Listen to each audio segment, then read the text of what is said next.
Oke, assalamualaikum warahmatullahi wabarakatuh. Welcome back to my channel Kang Dika Misteri. Dan pada video kali ini aku sedang berada di kawasan kaki Gunung Ungaran, cuy.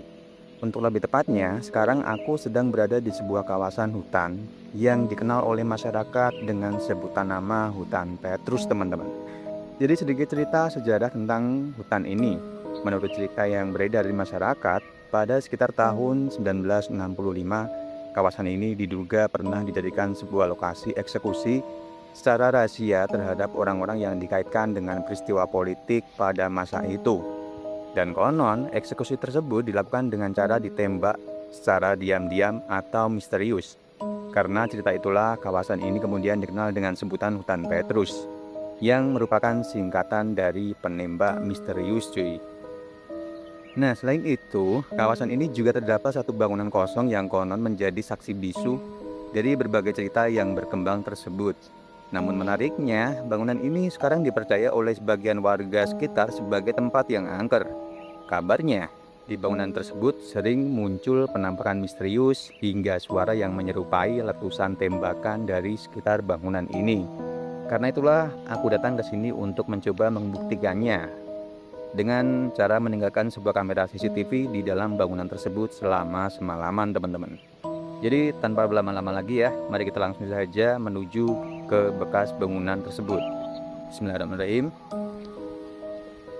Dan di langkah pertama aku langsung disambut oleh dua tugu batu yang sekaligus menjadi penanda pintu masuk menuju kawasan ini, teman-teman.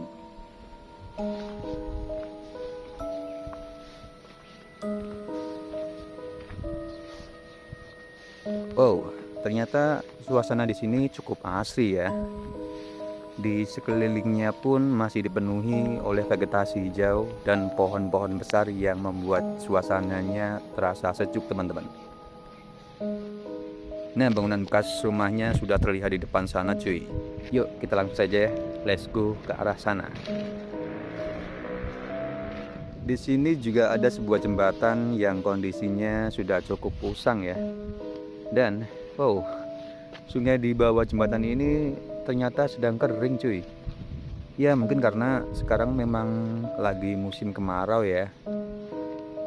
Nah, itu dia rumahnya. Kita sudah semakin dekat.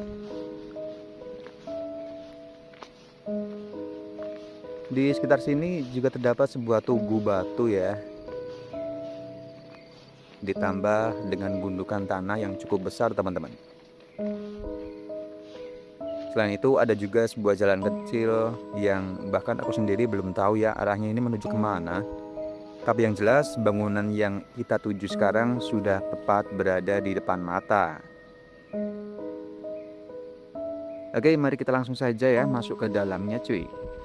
Dan seperti biasa kita akan melihat-lihat sebentar ya bagaimana kondisi bagian dalam bangunan ini sekarang. Bismillahirrahmanirrahim. Kalau dilihat dari luar kondisinya sudah sangat memprihatinkan sih. Hampir seluruh dindingnya ini dipenuhi oleh coretan-coretan seperti ini, teman-teman. Bahkan tuh di bagian dalamnya pun sama dong. Assalamualaikum warahmatullahi wabarakatuh. Oh man, kalau dilihat sekilas ya, bentuk bangunan ini sebenarnya cukup modern ya.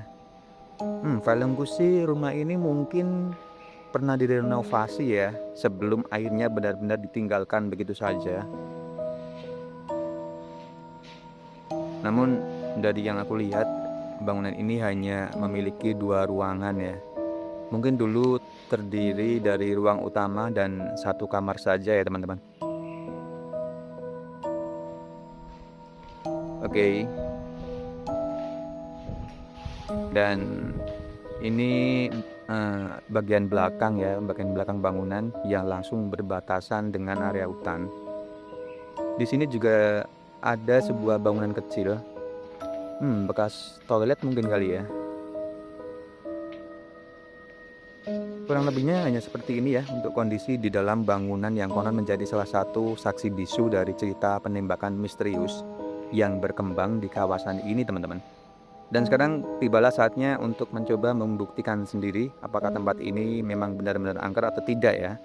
Aku akan meninggalkan satu kamera CCTV di dalam ruangan ini selama semalaman penuh. Kira-kira apa yang akan terekam oleh kameraku nanti ya?